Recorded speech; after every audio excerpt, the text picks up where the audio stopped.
The International Year of Rangelands and Pastoralists aims to raise awareness and advocate for the value of healthy rangelands and sustainable pastoralism, as well as advocating for the need to further build the capacity of and increase responsible investment in the pastoral livestock sector. This includes sustainable land management practices, improved or restored ecosystems, access to markets, livestock health and breeding. The International Year of Rangelands and Pastoralists will be implemented by the Food and Agriculture Organization of the United Nations, FAO, as the lead.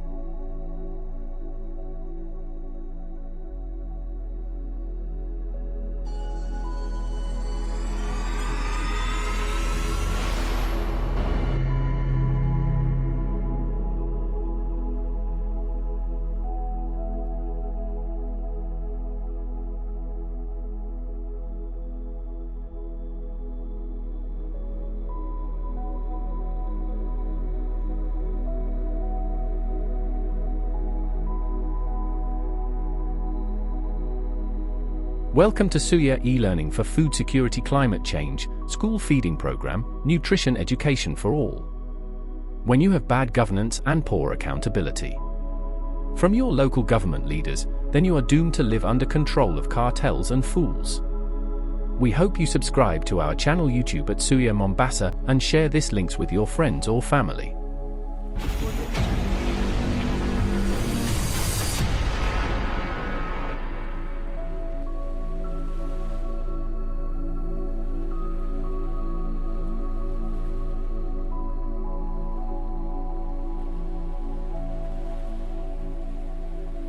The arid counties include Baringo, Garissa, Isiolo, Mandera, Marsabit, Samburu, Tana River, Turkana, Wajir. The semi-arid ones are Embu, Kajiado, Kilifi, Kitwe, Kwale, Laikipia, Lamu, Makueni, Meru, Narok, Nairi, Taita Taveta, Tarakaniti, and West Pokot.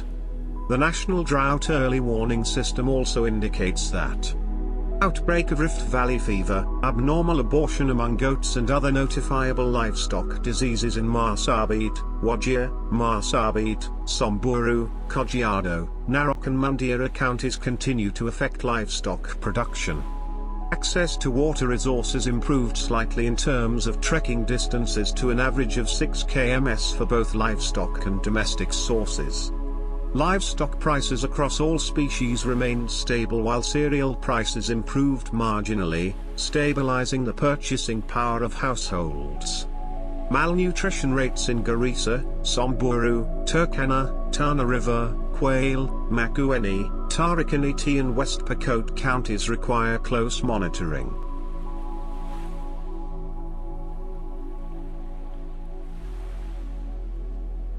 This scenario is not far off in the future, and it is not isolated to any single corner of the globe. The threat of day zero reflects a worldwide pattern of increasing stress on water resources, exacerbated by climate change. Over the last 2 decades, there has been a 134% increase in floods and a 29% increase in droughts around the globe. Water harvesting and storage. Water harvesting, WH, and small storage technologies are key water-related interventions with the potential to contribute to rapid improvements in the yields of rain-fed crops. WH and small storage technologies can also help provide water for domestic use, livestock, fodder and tree production, and, less commonly, fish and duck ponds. Food security policies. Governments can implement policies and legislation that promote food security and improve access to nutritious food, such as subsidies for small farmers and food assistance programs for vulnerable populations. Food security policies and legislation addresses food availability, improves access to food, promotes food safety, and builds resilience.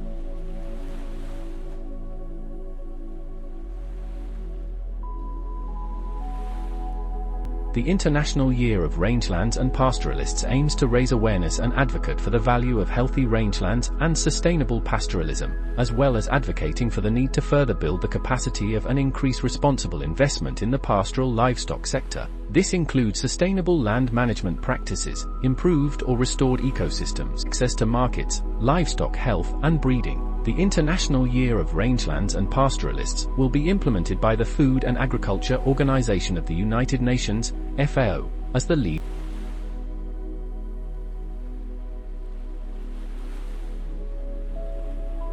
President Captain Ibrahim Traoré, Burkina Faso is setting the pace for Africa in industrial cattle ranching and large-scale fodder cultivation. The era of nomadic cattle rearing, conflicts between herders and farmers, and food insecurity is coming to an end. The solution? Mechanized livestock farming right here in the heart of West Africa. This is why Intervlog is here today, to celebrate this groundbreaking initiative and showcase Burkina Faso as the new powerhouse of agricultural transformation. The problem of traditional cattle rearing. For decades, livestock farming in Burkina Faso, like in many African nations, followed the nomadic system. Herders moved from one village to another in search of pasture, but this often led to chaos, cattle invading rice, wheat, and cassava farms, farmers losing their crops, and conflicts breaking out. Nigeria, Niger, Cameroon, Ghana, all have suffered from similar clashes, but Burkina Faso, under the visionary leadership of Captain Ibrahim Traoré, said no more. He has taken a bold step to industrialize cattle rearing and end these disputes once and for all. President Traoré's vision for a modern livestock industry. President Traoré, a leader of action, saw the crisis and took immediate steps to fix it. His vision? A modern...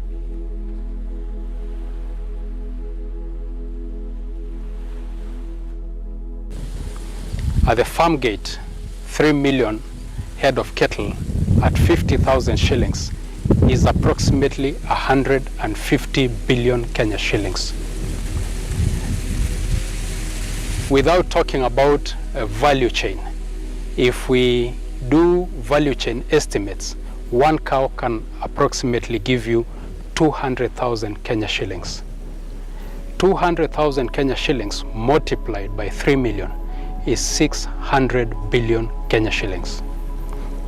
What we've lost at farm gate prices is half of the Kenyan budget that is given to county governments. We've talked about what we've lost. It's not all lost. We still can mitigate against these losses.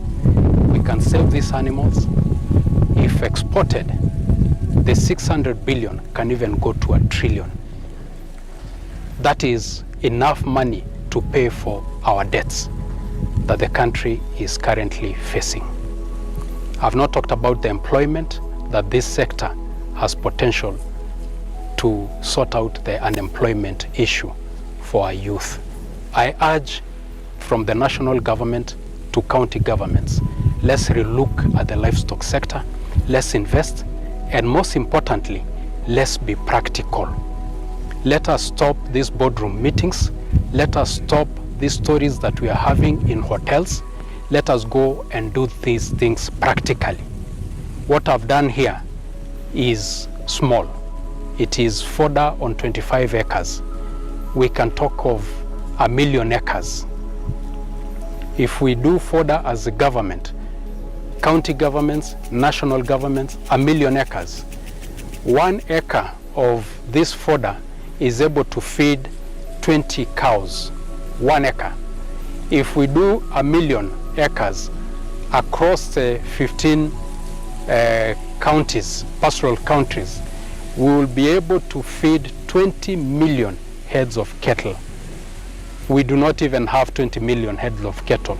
So it means we'll be able to even export fodder as a business out of the country.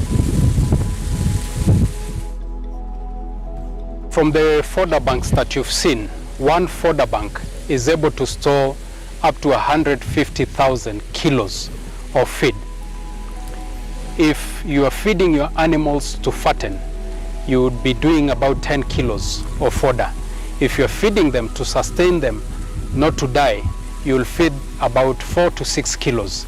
And one hole is able to sustain more than 300 head of cattle for more than 6 months. I have done 7, and the 7 we will be able to sustain about 2,000 heads of cattle for 6 to 8 months without rains. County governments can do this at a bigger scale. The national government can do this at a bigger scale. Currently, we are not short of land to do this. We have existing public waterholes, dams that are idle. We have boreholes that are idle. So, growing juncow grass. Juncow grass grows well in arid and semi-arid lands. It can thrive under heat and drought. It has softer leaves than Napier grass. It takes about 3 months to mature. Juncow grass in Kenya. Juncow grass has been introduced to Kenya. It has helped farmers cope with fodder shortages due to harsh weather. It has also helped production. Once the plants have grown to a height of 200 millimeters, 250 kilograms of limestone ammonium nitrate (LAN) fertilizer per hectare should be applied as a side dressing to promote tillering. After each harvesting, a side dressing of 150 kilograms per hectare nitrogen should be applied. This should be followed by an application of water, about 25 millimeters.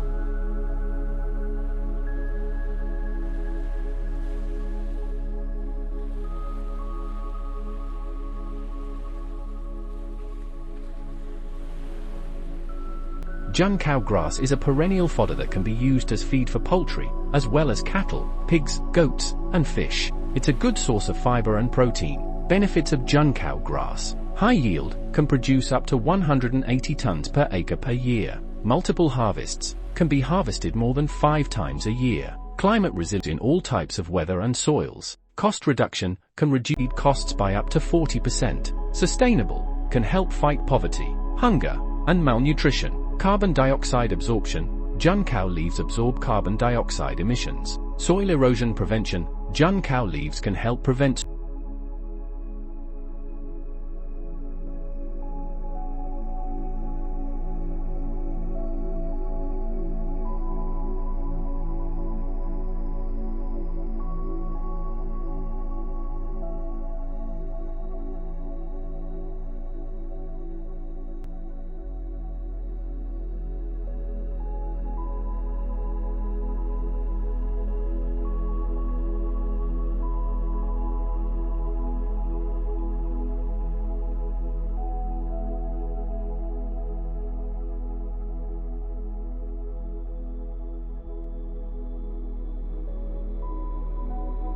The objectives of the strategy are to increase livestock feed production, conservation and utilization, institute quality and standards in livestock feed production and handling, ensure quality and safety of livestock feed for domestic and export markets, promote processing, manufacturing and trade in livestock feed, promote research and improve technologies in livestock feed, promote public-private partnerships, PPP, within the livestock feed industry, develop appropriate institutional and legal frameworks for the feed industry, safeguard pasture lands through synergies with the county.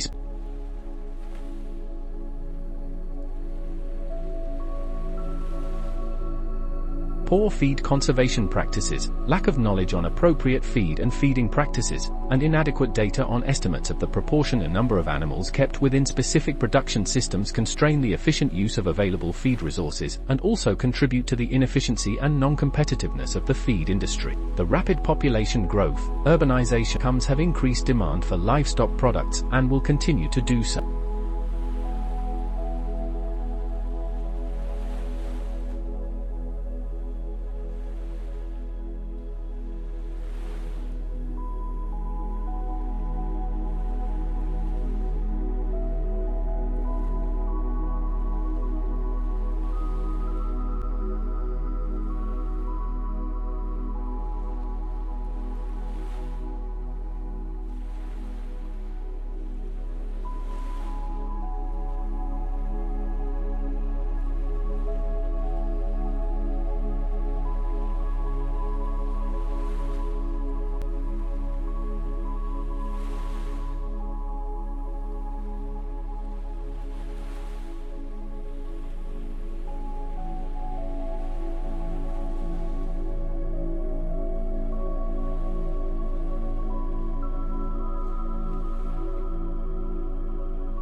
Agriculture and food. Agriculture can help reduce poverty, raise incomes and improve food security for 80% of the world's poor, who live in rural areas and work mainly in farming. The World Bank Group is a leading financier of agriculture. Healthy, sustainable and inclusive food systems are critical to achieve the world's development goals. Agricultural development is one of the most powerful tools to end extreme poverty, boost shared prosperity, and feed a projected 10 billion people by 2050. Growth in the agriculture sector is 2 to 4 times more effective in raising incomes among the poorest compared to other sectors. But agriculture-driven growth, poverty reduction, and food security are at risk. Multiple shocks, from COVID-19 related disruptions to extreme weather, pests, and conflicts, are impacting food systems. The goal of ending global hunger by 2030 is currently off track. Conflicts, climate change, and high food prices are driving food and nutrition insecurity.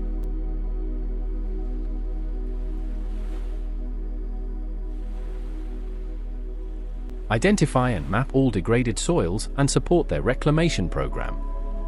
Formulate development projects and programs to enhance resource mobilization for agricultural land reclamation.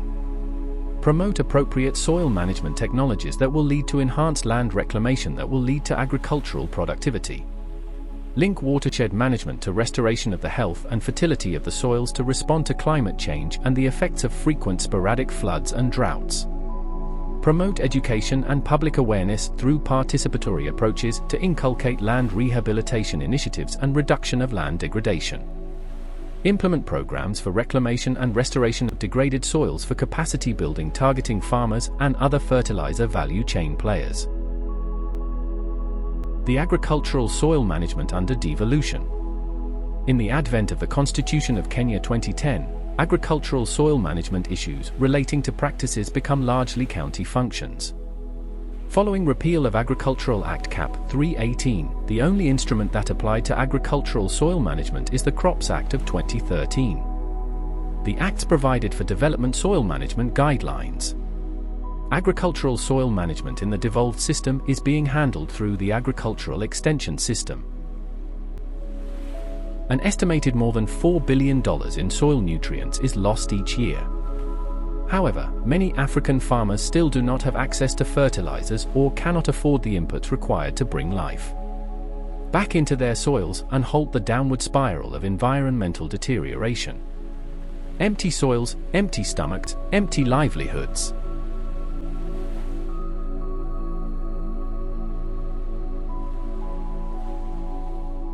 In the Fertilizers and Animal Foodstuffs Act, Cap. 345, the term fertilizer does not include manure, compost, wood ash, gypsum or refuse when sold in its original condition and under the same name, nor does it include organic fertilizers, other than lime. This law has had its deficiencies in ensuring effective regulation of the fertilizers, including bio-fertilizers. People are increasingly becoming health conscious. In response to this, organic farming has gained currency globally. The issues around organic farming include research and development, standards and guidelines, commercialization, quality assurance, regulation.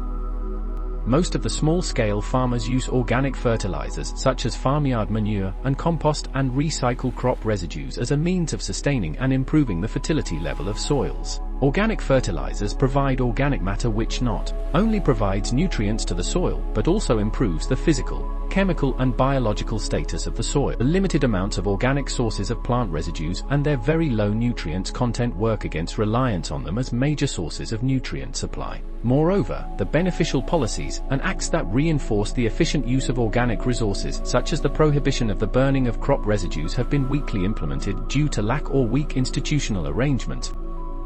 1. Lack of appropriate packaging and labeling of organic fertilizers. 2. Lack of standards for organic fertilizers. 3. Danger of use of contaminated raw materials. 4. Inadequate material for composting. 5. Lack of a regulatory organization and/or legislation to deal with organic fertilizers. 6. Information on organic fertilizers.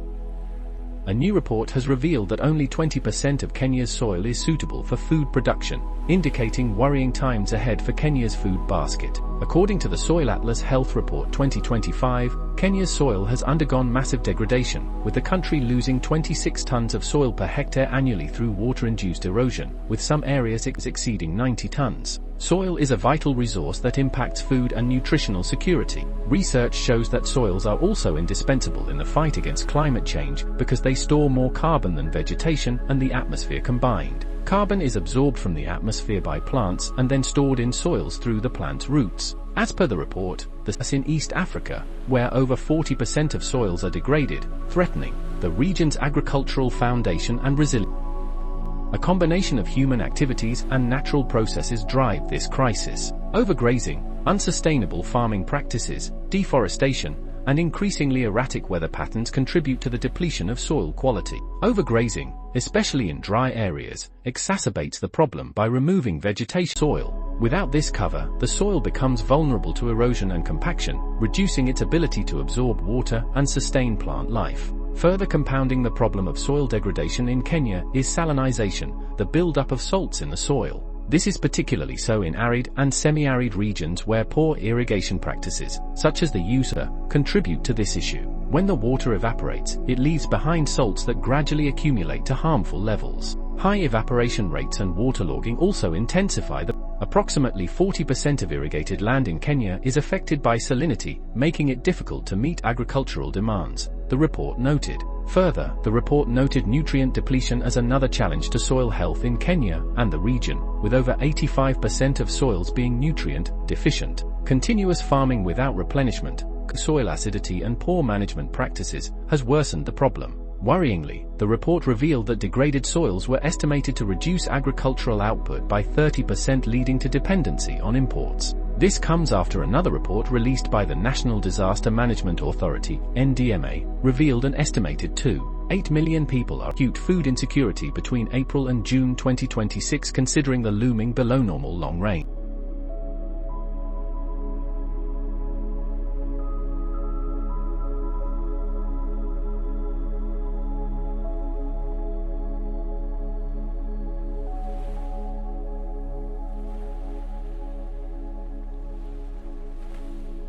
Salt-affected soils, encompassing saline, sodic, and saline sodic types, are characterized by high concentrations of soluble salts or exchangeable sodium, which negatively impact plant growth and agricultural productivity, especially in arid and coastal regions. What are the three types of salt-affected soils? Managing salt-affected production. Three general categories of salt-affected soils have been identified for management purposes. Saline soils, soils affected by salt problems in general. Sodic soils, soils affected by sodium problems. Saline sodic soils, soils affected by problems with sodium.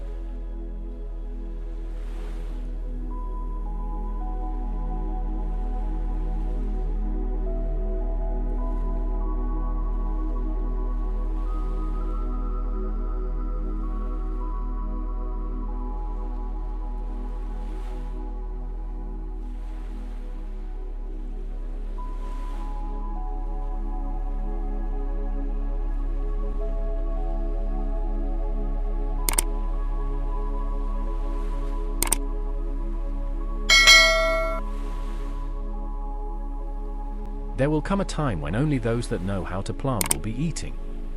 Chief Oren Lyons. If you like African food systems content, please subscribe and share our channel with your friends and family, or if you're new here, hit the subscribe button so you make sure to never miss our weekly presentation podcast. Agriculture is tool to create health, wealth, shelter, protect environment, food, nutrition and basic skills development for our local communities. What is the difference between topsoil and subsoil? The topsoil is relatively thin, but it has most of the soil's nutrients. Just below the topsoil layer is the subsoil layer. The subsoil may contain some broken down organic matter, but it is mostly made of weathered rocks and clay minerals. Topsoil. Location. The uppermost layer of soil, typically 5 to 10 to 25 centimeters deep.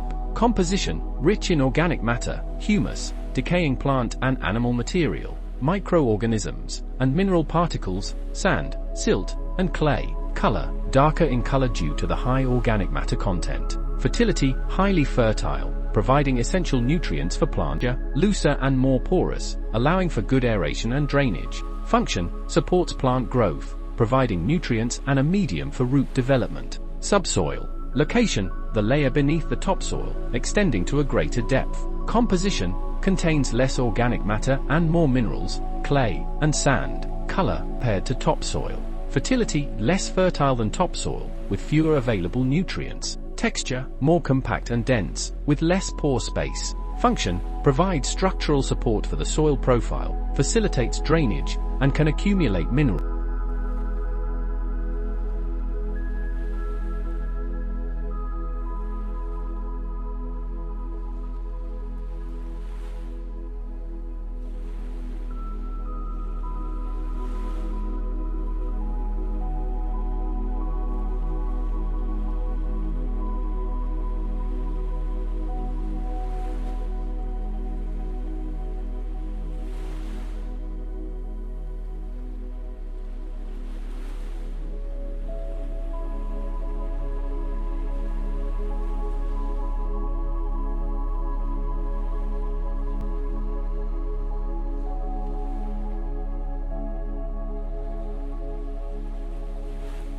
To transform Kenya's agricultural sector, there is need for drastic changes touching on the following areas among others.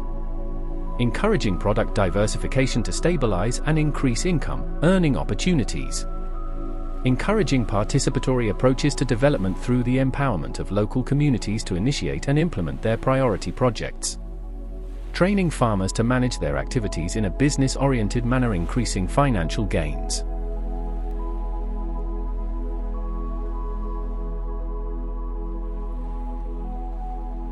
Accelerated programs to significantly increase food production in addition to other interventions so as to reduce the cost of living. B. The need to expand existing job creation programs to create new intervention to address unemployment, in order to absorb thousands of unemployed youths into gainful work. C. The necessity for a public conversation on innovative, prudent, transparent, and accountable use of public resources, along with people-friendly mechanisms for domestic resource mobilization and reducing public expenditure. The importance of constituting a more inclusive government that unlocks the potential of citizens from all sectors to drive national transformation. In furtherance of the administration's commitment to conserving the nation's heritage and splendor, the meeting considered a raft of programs and policies designed to accelerate climate change adaptation within Kenya's terrestrial and aquatic ecosystems. As the onset of the short rains approaches, October-December, Cabinet was briefed on preparations for seedling distribution under the National Landscape and Ecosystem Restoration Strategy 2023 to 2032, which aims to plant 15 billion trees. Cabinet acknowledged with appreciation the growing partnership between the public and private sectors in advancing the tree planting campaign. In that regard, and in an effort to further deepen the partnership from the grassroots, Cabinet directed the Ministry of Environment, Climate Change, and Forestry to establish a more robust framework for community-based forest associations to further empower local communities in forest conservation efforts.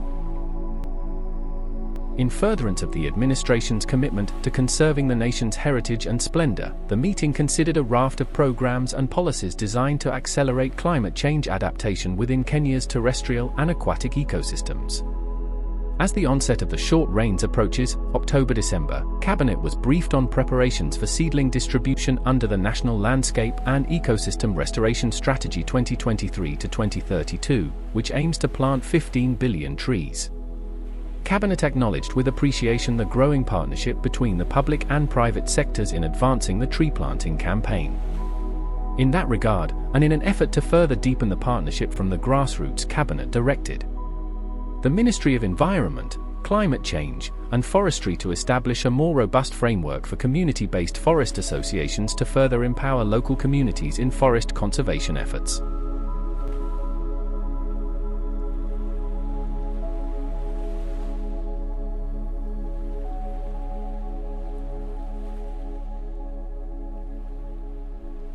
World Food Day is celebrated every year around the world on the 16th of October, the date that the Food and Agriculture Organization of the United Nations, FOA, was founded in 1945. First commemorated by the FOA in 1979, World Food Day aims to promote healthy diets and eradicate hunger issues by 2030. The theme for 2024 is Safe Food Today for a Healthy Tomorrow, which stresses that production and consumption of safe food have immediate and long-term benefits for people, the planet, and the economy. World Food Day also hosts an annual poster competition, with 2024 brief calling on all children and teens around the world. If you're between ages 5 to 19, we want you to use your imagination and create a poster of your favorite food hero at work. The world is full of food heroes, from farmers to drivers, shop assistants, food bank or government representatives, etc., who despite various challenges, such as the current COVID-19 pandemic, work hard to make sure that food makes its way from farms to our table.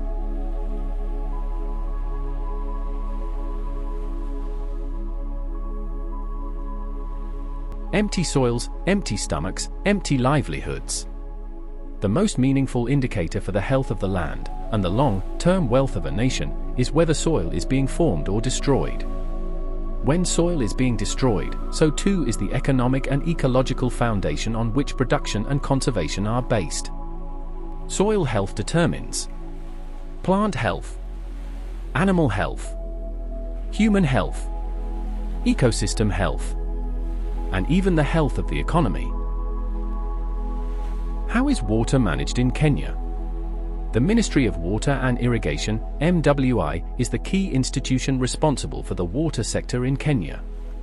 The ministry is divided into 5 departments: administration and support services, water resources management, irrigation, drainage and water storage, and land reclamation. Water resources are stressed and unevenly distributed throughout Kenya, with approximately 85% of the country classified as arid or semi-arid. Overall, 33% of Kenya's water resources originate outside of the country. The 2010 Constitution guarantees the principle of public participation and freedom of information and underscores the right of citizens to present any issue before Parliament. The other centerpiece of the 2010 Constitution was the devolution of power to Kenya's 47 county governments. County governments represent the level of government closest to the people, therefore, they directly influence the effectiveness of policies and strategies at a local level. Coordination. An effective policymaking process should involve coordination among different government agencies and departments to ensure policies align with other government priorities and objectives. Although coordination mechanisms are in place, their effectiveness has been less than optimal.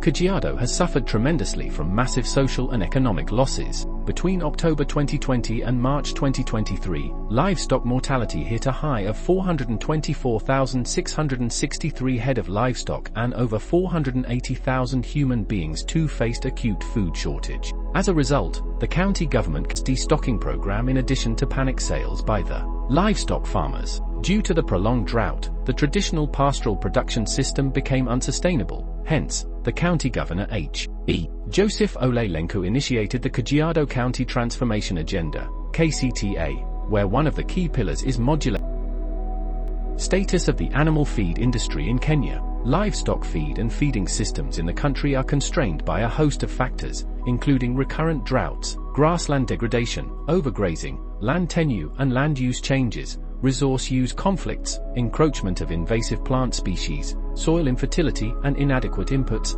seasonal feed shortages and inefficient feed use by pastoralists and agro-pastoralist communities are the major challenges affecting livestock product cities and countries on the edge. Today, more than 2 billion people lack access to clean drinking water, and another 2.7 billion face the reality of water scarcity for at least 1 month a year. A 2014 survey found that 25% of the world's 500 largest cities were already facing water stress, and the issue is only growing as the UN estimates that global demand for fresh water will outstrip supply by 40% in 2030.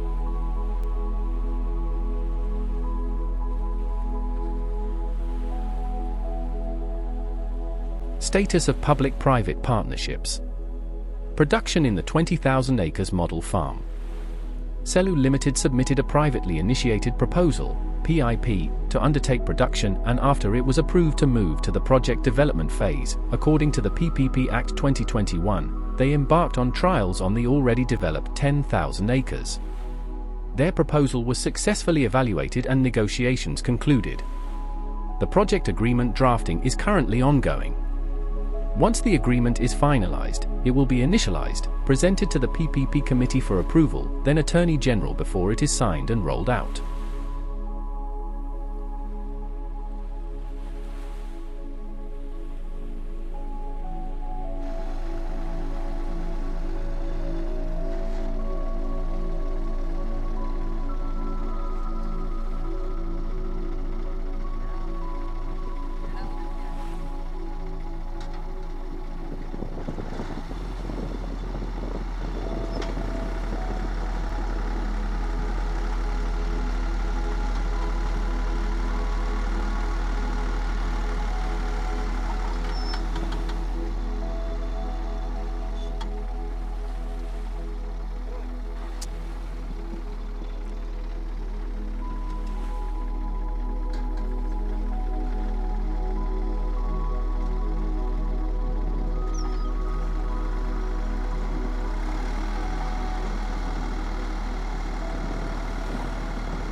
In Kenya, school-going children and adolescents spend most of their time in school, about 75% of the year, where they consume more than half of their daily meals. The school environment is, therefore, a suitable platform for promoting and providing healthy diets as a strategy to reduce the risks of malnutrition and realize the right to adequate food and nutrition for children as envisaged in the Constitution. Recognizing the critical role of schools in children's lives, both in education and nutrition, the government of Kenya and development partners initiated the school meal program in 1980, aimed at providing midday meals to children in public primary schools, especially those in arid, semi-arid areas and urban slums that are prone to droughts and food insecurity.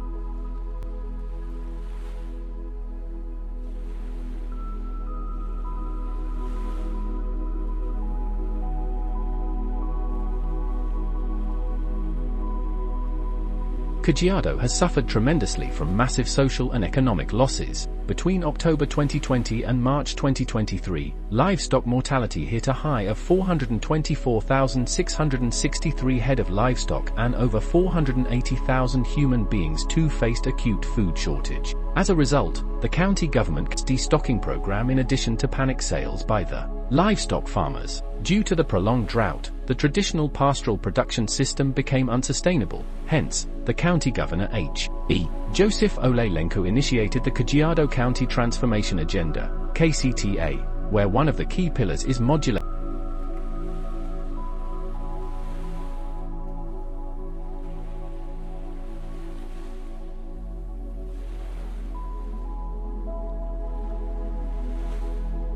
Soil is the most important aspect for our life.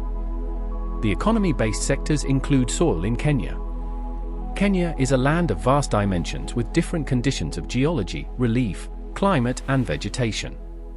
Here, you can get different types of soil cultivation. Therefore, Kenya has a large diversity of soil groups which include different types of soil.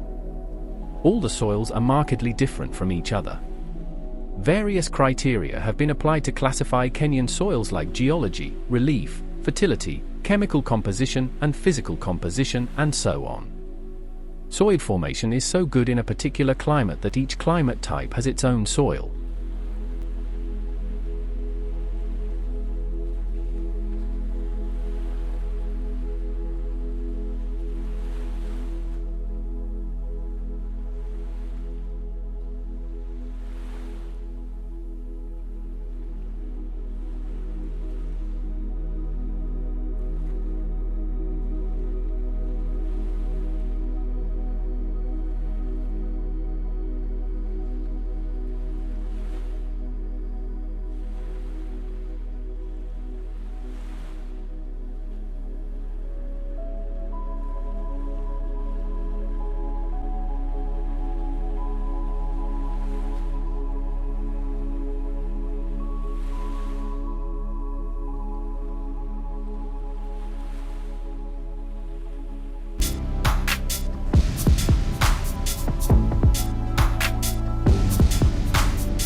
kutoka hiyo 2019 mpaka wa leo gravity ijaisha.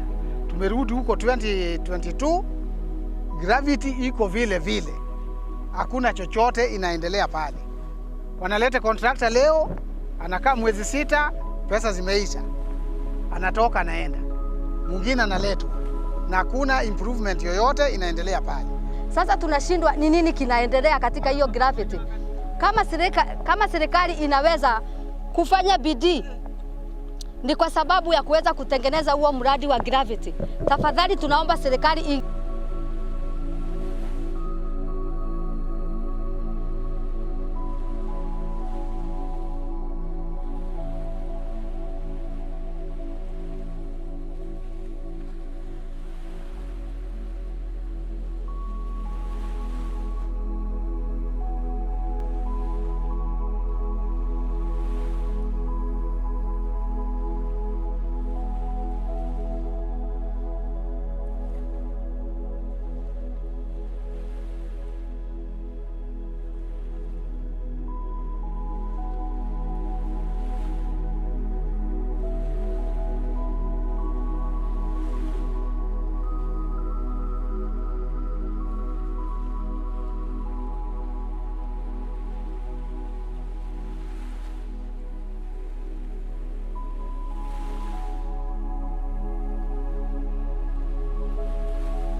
There will come a time when only those that know how to plant will be eating.